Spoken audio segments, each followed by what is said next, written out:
अस्सलाम वालेकुम नाज़रीन। प्रोग्राम न्यूज़ टॉक में अव्हांखे चऊं था भली कार। ऐं अॼु प्रोग्राम में असां ॿिनि अहम मामलनि ते ॻाल्हि ॿोल कंदासीं। प्रोग्राम जे पहिरें हिसे में पाण ॻाल्हि ॿोल कंदासीं त गज़ा बोर्ड ऑफ पीस जो बाज़ाब्ता जेको आहे उहो ऐलान कयो वियो आहे स्विट्ज़रलैंड जे शहर डाइवर्स में, ऐं पाकिस्तान बि उन मुआहिदे ते सहियूं करे वरितियूं आहिनि। हीअ जेका तकरीब थी गुज़र राति, उन में अव्हांखे ॿुधाईंदा हलूं त पाकिस्तान जे वज़ीर आज़म मियां शहबाज शरीफ़ साहब शिरकत कई, ऐं उन सां गॾोगॾु जेके ॿिया मुख़्तलिफ़ मुल्क इन मुआहिदे जो हिसो आहिनि उन्हनि में मिस्र आहे, उर्दन आहे, मुतहिदा अरब इमारात आहे, इंडोनेशिया, तुर्की, सऊदी अरब, कतर, उहे इन मुआहिदे जो हिसो आहिनि। उनखां सवाइ जेकॾहिं ॿिया मुल्क जेके इन में शामिल आहिनि उनमें अल्बानिया आहे, अर्जेंटीना आहे, हंगरी आहे, इसराइल, काज़किस्तान, पैरागोई ऐं कुझु ॿिया जेके मुल्क आहिनि उहे बि शामिल आहिनि। सो प्रोग्राम जे हिसे में पहिरें हिसे में पाण ॻाल्हि ॿोल कंदासीं हीउ जेको मुआहिदो थियो आहे उन सां छा गज़ा वारे इलाइक़े में अमन क़ाइमु थी वेंदो, ऐं सभ खां अहम ॻाल्हि त पाकिस्तान जो उनमें किरदारु छा हूंदो। छाकाणि त पहिरीं इहे ॻाल्हियूं थियनि पियूं त उते अमन जे क़याम लाइ पाक फ़ौज जेका आहे उनखे मोकिलियो वेंदो। सो उन ते पाकिस्तान में कुझु धुरियुनि खे एतिराज़ बि हो, छाकाणि त इन मुआहिदे में हिकिड़ो नुक़्तो पहिरियां इहो बि हो त हमास खे हथियारनि खां आजो कयो वेंदो, त पोइ छा जेका फोर्सिस उते वेंदी उहा हमास सां वेड़ कंदी या कीअं, ऐं जेकॾहिं अहिड़ी का सूरत हाल पैदा थिए थी त पोइ पाक फ़ौज जो किरदारु छा हूंदो। सो हाणे बि अहिड़े क़िस्म जा जेके मुख़्तलिफ़ सवाल आहिनि उहे ज़रूरु उथनि पिया त हिन मुआहिदे जा जेके नुक़्ता आहिनि उहे कहिड़ा आहिनि। सो अॼु जे प्रोग्राम में पाण उन ते ॻाल्हि ॿोल कंदासीं। मुख़्तलिफ़ जेके मज़हबी धुरियूं आहिनि पाकिस्तान में, JUI हुजे या ॿियूं, उहे इन मुआहिदे जी मुखालफ़त कनि थियूं, जॾहिं त असीं ॾिसूं था त पाकिस्तानी हुकूमत उन जी हिमायत करे रही आहे। परॾेही वज़ीर इसाक डार जो चवणु हो त इन मुआहिदे जी इन करे बि हिमायत कई आहे छाकाणि त हीउ मुआहिदो जंगबंदी जे ख़ात्मे जे लाइ आहे, उन सां गॾोगॾु फ़लस्तीनी जेके भाइर आहिनि उन्हनि जी मदद जे लाइ आहे, उन करे पाकिस्तान हिन मुआहिदे जो हिसो थियो आहे। बहरहाल प्रोग्राम जे पहिरें हिसे में पाण इन मुआहिदे खे सम्झण जी कोशिशि कंदासीं, इन जा नुक़्ता, इन मुआहिदे जी अहमियत कहिड़ी आहे, पाकिस्तान जो रोल छा हूंदो, ऐं प्रोग्राम जे ॿिए हिसे में पाण ॻाल्हि ॿोल कंदासीं कराची में जेको अफ़सोसनाक वाक़ियो पेश आयो गुल प्लाज़ा वारो, उन ते असांखे नज़र अचे पियो त बजाए जो ईअं थियणु खपे हा जो समूरियूं पॉलिटिकल पार्टियूं इन ॻाल्हि ते मुतफ़िक़ हुजनि हा त अचो त इन वाक़े जी हिकिड़ी न्यूट्रल इंक्वायरी कयूं, जेके ज़िम्मेवार आहिनि उन्हनि जो तयन कयूं, उन्हनि खे सज़ाउनि जे लाइ गॾु थियूं, ऐं इन ॻाल्हि खे यकीनी बणायूं त मुस्तक़बिल में अहिड़े क़िस्म जा जेके आहिनि उहे वाक़िया न थींदा। बजाए जो इन एजेंडा ते सभु पार्टियूं गॾु थियनि, असांखे नज़र अचे पियो त उन ते मुसलसल जेका आहे उहा सियासत थी रही आहे, ऐं बार बार अहिड़े क़िस्म जा मुतालबा थियनि था। गुज़िरियल प्रोग्राम में पाण ज़िक्र कयोसीं जीअं। सो अॼु असां ॾिठोसीं त मुस्तफ़ा कमाल साहब जेके आहिनि MQM सां उन्हनि जो तालुक़ु आहे, हींअर वफ़ाक़ी वज़ीर आहिनि, उन्हनि हिकिड़ी प्रेस कॉन्फ्रेंस कई ऐं उन्हनि मुतालबो कयो आहे त कराची खे वफ़ाक़ जे हवाले कयो वञे। न रुॻो एतिरो, पर उन्हनि इहो बि चयो त जेका 18वीं तरमीम आहे उहा हाणे नासूर बणिजी चुकी आहे, उनजो ख़ात्मो थियणु खपे, उन सां असांजी नसलनि जी जेका आहे उहा नसलकुशी थी रही आहे। सो उन सां खोड़ सारा सवाल उथनि था, छा नसलकुशी 18वीं तरमीम सां थिए पई या उनखां पहिरियां जेका आहे उहा थींदी रही आहे। सभिनी जे इल्म में आहे, बल्दिया सानियो हुजे, 9 अप्रैल जो सानियो हुजे जीअं वकीलनि खे साड़ियो वियो, उनखां पहिरें 12 मई हुजे, अहिड़े क़िस्म जा हज़ारे वाक़िया आहिनि जेके ॻिणाए सघजनि था। 30-35 सालनि खां कराची में छा कुझु थींदो रहियो, नसलकुशी उहा हुई या नसलकुशी हाणे थिए पई 18वीं तरमीम खां पोइ, ऐं 18वीं तरमीम सां मसइलो कंहिंखे आहे, छो बार बार अहिड़ो मुतालबो थिए पियो, को बि अहिड़े क़िस्म जो वाक़ियो थियो, सानियो थिए, का बरसाति अची वञे त कराची खे अलॻि सूबो ठाहियो या इनखे वफ़ाक़ जे हवाले कयो। इहो जेको मंतक आहे, लॉजिक आहे, उहो केतिरो लॉजिकल आहे। जीअं गुज़िरियल ॾींहुं पाण प्रोग्राम में ॻाल्हायोसीं त लॉस एंजलिस में बाहि लॻी ऐं जेको कुझु थियो, पर तंहिंजे बावजूदि उते अहिड़े क़िस्म जो को मुतालबो कोन थियो। सो हिते ई सभु कुझु थिए पियो। प्रोग्राम जे ॿिए हिसे में पाण उन ते ॻाल्हाईंदासीं। बहरहाल पहिरें हिसे ते अचूं था, जीअं मांखे ॿुधायोसीं त गज़ा बोर्ड ऑफ पीस उनजो बाज़ाब्ता ऐलान कयो वियो आहे। सो GR बलोच साहब जेके आहिनि उहे हींअर असां सां ज़ूम ते मौजूदु आहिनि। GR बलोच साहब दुनिया जे मुख़्तलिफ़ मुल्कनि में पाकिस्तान जी नुमाइंदगी कंदा रहिया आहिनि, सीनियर सफ़ीर तौरु। उन्हनि सां पाण ॻाल्हाईंदासीं, इन मामले खे सम्झण जी कोशिशि कंदासीं। बलोच साहब, थैंक यू सो मच, अव्हां असांखे वक़्तु ॾिनो। कीअं था ॾिसो सर, गज़ा में अमन जे क़याम जे लाइ जेको ई मुआहिदो आहे उन ते सिग्नेचर कयूं वियूं आहिनि, ऐं हिकिड़ी तक़रीब थी गुज़िर राति डोनाल्ड ट्रम्प साहब सां शहबाज शरीफ़ साहब गॾु वेठल हुआ। पहिरें पाण हिन मुआहिदे ते अचूं त उन जी अहमियत खे अव्हां कीअं था ॾिसो sir? Thank you Naseer sahab. I think यहाँ की वॾी डेवलपमेंट आहे जी नेशनल रिलेशंस में, ऐं मुख़्तलिफ़ जहतनि खां ॾिठो वञे उनखे ग्लोबल, रीजनल ऐं पाकिस्तान जे हवाले सां नेशनल। मां ज़ूम आउट करे पोइ ज़ूम इन थींदो त नेशनल से ग्लोबल लेवल ते छा पियो थिए त पुराणो ऑर्डर जेको आहे सो शिकार आहे इन जो, it is like breaking down. वो ख़त्म थी जेको आहे टूट फूट थी चुकी आहे हुनजे अंदरि। ऐं नयो जेको ग्लोबल निज़ाम अचिणो आहे उन जा ख़दोख़ाल अञा ताईं मुकमिल तरह सां साबित न थिया आहिनि किथे। जी त मूंखे ईअं लॻे थो त हीउ जेको आहे हिक लिहाज़ सां हुनजो पंहिंजो पर्सनल एजेंडा जो बि हुजे, it is too much of focus on his personality of the president of US mister Trump. Yes, no doubt about it. तो वॾो हुनजो हिकिड़ो अंदाज़ मुख़्तलिफ़ आहे, लेकिन दुनिया जी सियासत बि जेका सां तब्दील थी वई वञे पई। China decisively as a kind of at least equal power, if not almost equal power. Economically, of course, it's equal. Militarily, थोड़ो घटि आहे। ॿिया ॿियूं ॻाल्हियूं आहिनि जिन जे करे थी सघे थो उनजे बराबरि न हुजे नंबर 1 ग्लोबल पावर, लेकिन आहे।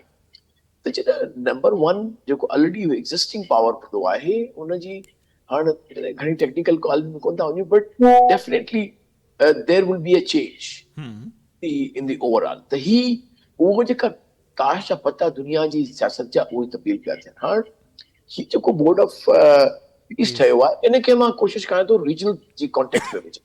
सही त असांखे हिन जी शुरूआत थी त कंहिं तरह सां ट्रम्प पंहिंजो पाण खे पीस मेकर ठाहिण पियो चाहियो गज़ा में, चई पे द पीस ते may be genuinely probably thought maybe not, I don't know about that, मूंखे न आहे ख़बर हुनजी, लेकिन कम अज़ कम हुन चयो ज़रूर पे त मूंखे ही माण्हू मरंदा ॾिसण सुठो कोन थो लॻे।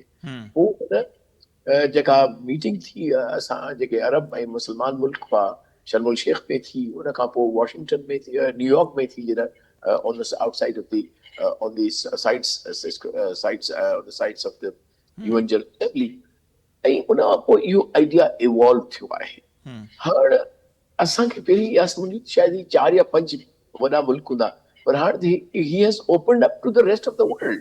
सही तो बिल्कुल बेसिकली हिन जो स्कोप वॾो थी वियो आहे। That gives us a little cause for concern. त ईअं त कोन्हे को मतिलबु मूंखे बि सोचण ते मजबूर करे थो इहा ॻाल्हि त छा यूएन खे सब्स्टिट्यूट करण जो को प्लान आहे अॻिते हली या न।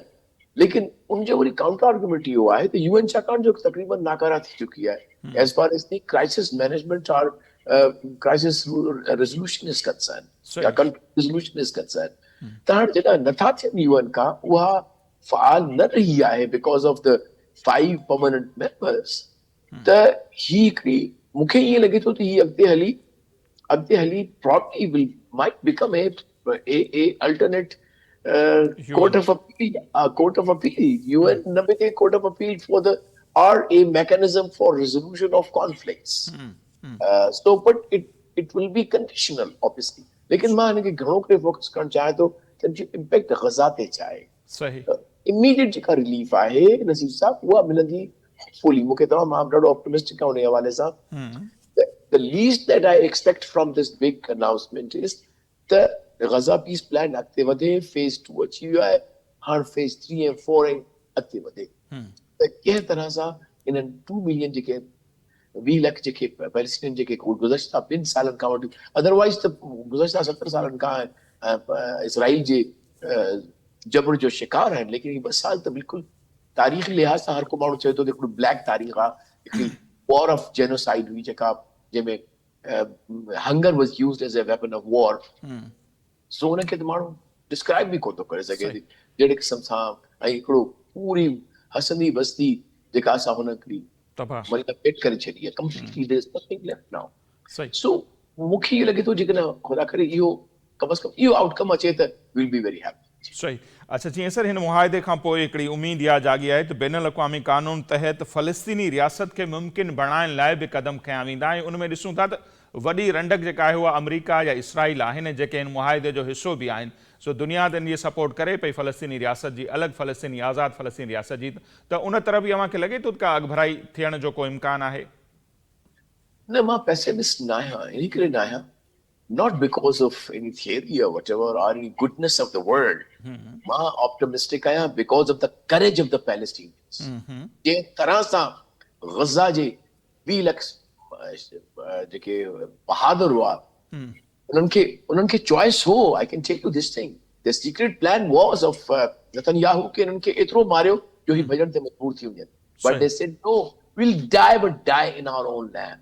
ऑनलाइन त मूंखे जेको मोहबत उन्हनि जी पंहिंजी ज़मीन सां आहे, मादर वतन सां आहे उन्हनि जी, फ़लस्तीनियुनि जी, उन ते मूंखे तमामु घणो यकीन आहे त इनशाला कंहिं न कंहिं तरीक़े सां, ठीकु आहे, इहो बोर्ड ऑफ पीस न करे वरी ॿियो को नेक्स्ट बोर्ड ऑफ पीस करे, but ultimately one day we will see the Palestinian state ऐं उन जो इनशाला जेको मरकज़ हूंदो, जो जेको दारुल ख़िलाफ़ा हूंदो, उहो बैतुल क़ुद्स हूंदो। ऐं इहा ॻाल्हि पाकिस्तान पंहिंजी स्टेटमेंट में चई आहे। When we accepted this invitation, we said the borders of 1967 and Baitul Quds as the capital of free and independent Palestine. सही।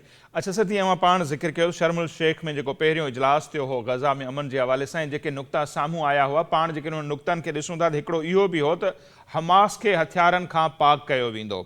त हाणे वॾो सवाल पाकिस्तान में इहो बि आहे त हीअ जंहिं पीस प्रोसेस जो असीं हिसो थियनि पिया, जेकॾहिं उनजो टारगेट इहो बि आहे त हमास खे हथियारनि खां आजो कजे, त पोइ छा पाक फ़ौज उते जेकॾहिं वञे थी त उनजो किरदारु कीअं था ॾिसो? कुझु मज़हबी धुरियूं उन ते ॾाढियूं जेके आहिनि ख़फ़ा बि आहिनि, इवन पाकिस्तान जा माण्हू बि, त छा असांजी फ़ौज हमास जे ख़िलाफ़ु इस्तेमालु थींदी या कीअं हूंदो इहो समूरो सेटअप? त इन मंज़रनामे खे कीअं था ॾिसो? Yeah, I think उनमें थोड़ी नैरेटिव जी प्रॉब्लम आहे। इहो मां ॾिठी आहे डिस्टॉर्शन, न सिर्फ़ु तव्हां इन क्वेश्चन में भी एक लिहाज़ सां लॻे थो उहो reflection. It is not disarming of the Hamas. Hamas already agree करे चुको आहे त भई we will hand over the security of Gaza to the next जेका एडमिनिस्ट्रेशन ईंदी, उन जेको सेटअप हूंदो। सही। सो जेके हुकूमत मखदूम जेके मुखालिफ़ क़ुवतूं आहिनि, उहो वरी उन्हनि पंहिंजे तरीक़े सां जीअं कंदियूं आहिनि। अनफॉर्चुनेटली सोशल मीडिया जेको उन्हनि जे हथ में आहे, they are very important also. इवन क़ौमी असेंबली में मौलाना फज़लुर रहमान साहब कल्ह जेका तकरीर कई, उनमें इहो हो त उहे मुखालफ़त पिया कनि त इन जो हिसो न थियणु खपे, छाकाणि त इन में इज़राइल आहे, इन में अमरीका आहे, असांखे उन्हनि ते ट्रस्ट न करणु खपे। फज़लुर रहमान साहब क़ौमी असेंबली में तकरीर कई। जी, उहे जेकी सियासी तकरीरूं उन ते मां हाणे कमेंट मां कोन कंदुसि, बट मां रुॻो इहो चवंदुसि त असांजी जेका नैरेटिव जेका रिस्पॉन्सिबिलिटी तव्हांजी ऐं मुंहिंजी आहे, त उन असांजी कंहिंजी पार्टी न आहियूं, बट बिल्कुलु I want to make it clear as a professional त इहो प्रपोजल आहे, उनजी तव्हां बारीक दिन सां पढ़ो, ऐं मूं पढ़ियो आहे काफ़ी दफ़ा, ऐं काफ़ी सारियूं ॿियूं बि उन में इनपुट्स आहिनि, त ईअं कॾहिं कोन्हे। ऐं हिकिड़ी न पर सेवरल टाइम्स हमास चयो असां पंहिंजा असांखे मज़िद न आहियूं, जेकॾहिं असांजो हथियार छॾे पीसफुल ज़िंदगी गुज़ारण ॾींदो त असांखे what else do we want? सही। These guys have been living in the tunnels for the last 10-20 years.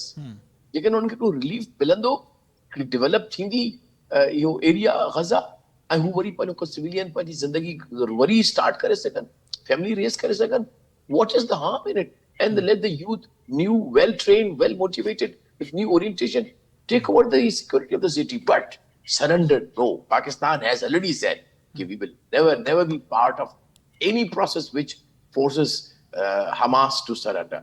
Of course, they would like to. So इनमें कई ॻाल्हि आहे, मीडिया वार बि था हली थी न।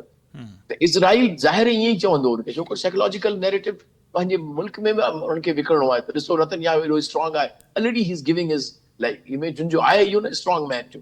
सो उहे स्ट्रॉन्ग मैन जेके ॿई जेके आहिनि पाण में गॾिजी, दे maybe not a big one, but this Netanyahu might sort of say कि देखो मैंने उसको I made them like disarm.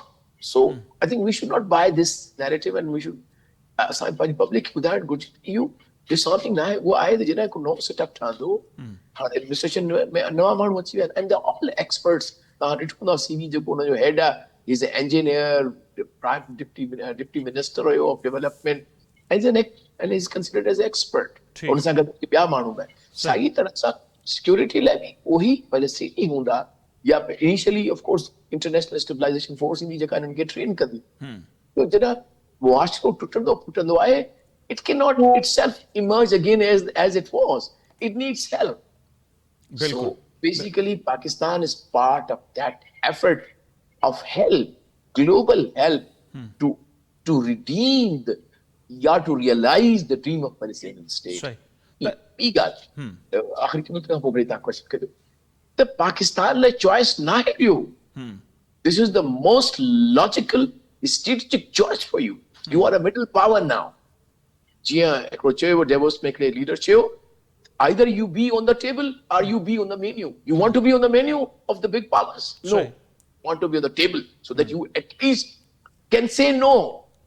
जेकर ऑप्ट आउट कयो कुछ माण्हू खे बि चवनि था असांजा मूं ॾिठा जज़्बाती तो ऑप्ट आउट होना चाहिए था, हमें नहीं करना चाहिए था. Some of our even diplomats have said it.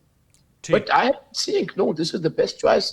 ऐं हिनखे मां टिनि तरह चवंदुसि, ही strategic choice आहे, ही principled choice आहे, ऐं ही pragmatic choice आहे अॼु जी military and civil leadership जी. सही.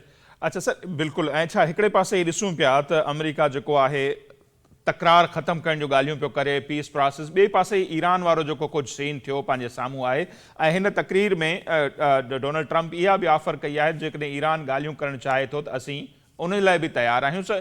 इन पेशरफ़्त खे कीअं था ॾिसो, ॻाल्हियुनि जी ऑफर करणु या इन समूरे मंज़रनामे में पाकिस्तान जी जेका अहमियत वधे पई एॾे वॾे मुआहिदे या ॿियनि मुख़्तलिफ़ हंधनि ते, मुख़्तलिफ़ सऊदी अरब सां ॿियनि सां पाकिस्तान जा मुआहिदा थियनि पिया, जो पाकिस्तान जी वधंदड़ जेका अहमियत आहे उन ते बि अव्हांजा कमेंट्स ईंदासीं. गॾोगॾु ट्रंप जी जेका ईरान खे ऑफर आहे उहा केतिरी इंपॉर्टेंट आहे सर, छाकाणि त तकरार उन सां बि निबरजंदो, तकरार न थिए, जंग न थिए, खिते में सभिनी जे मफ़ाद में इहो ई हूंदो.